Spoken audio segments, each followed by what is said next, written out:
Les mascaretes són el que més necessiten encara hospitals i centres assistencials que aquests dies estan rebent donacions solidàries de tota mena.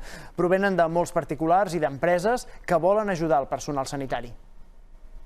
Els hospitals Trueta i Santa Caterina i l'atenció primària de Girona poden arribar a necessitar entre 6 i 7.000 mascaretes diàries, una xifra que multiplica per 10 les que feien servir abans del coronavirus. Aquest material tan bàsic de protecció com bates, guants o paücs no sempre arriba al magatzem central en la quantitat i amb la urgència desitjada.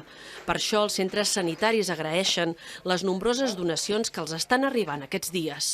Les donacions són benvingudes perquè en un moment en què els mercats internacionals estan tancats o que és difícil aconseguir material, com és públic i notori, doncs la societat civil ens està ajudant molt.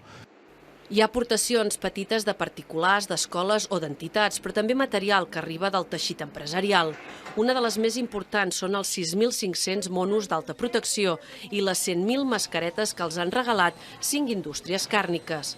I una altra empresa, Metalquimi, els ha construït expressament urnes de metacrilat per ajudar a aïllar els pacients intubats, sobretot aquells que estan en UCIs obertes. A vegades la solidaritat ve de grups de voluntaris que s'organitzen cadascú des de casa seva. És una cadena de voluntaris, des dels que fan les impressores, fan servir les impressores, imprimeixen aquestes màscares, llavors tenim uns grups de voluntaris que les munten i ja es distribueixen al personal sanitari.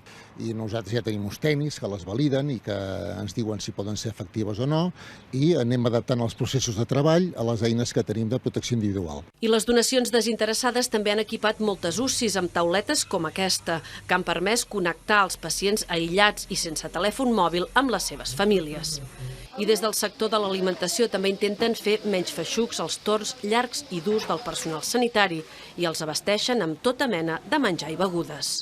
Les donacions també arriben en centres com el Trueta en forma d'aportacions econòmiques, uns diners que serveixen a les gerències per poder fer pagaments anticipats per les comandes. Marta Masós, Cubeiró, TV3, Girona.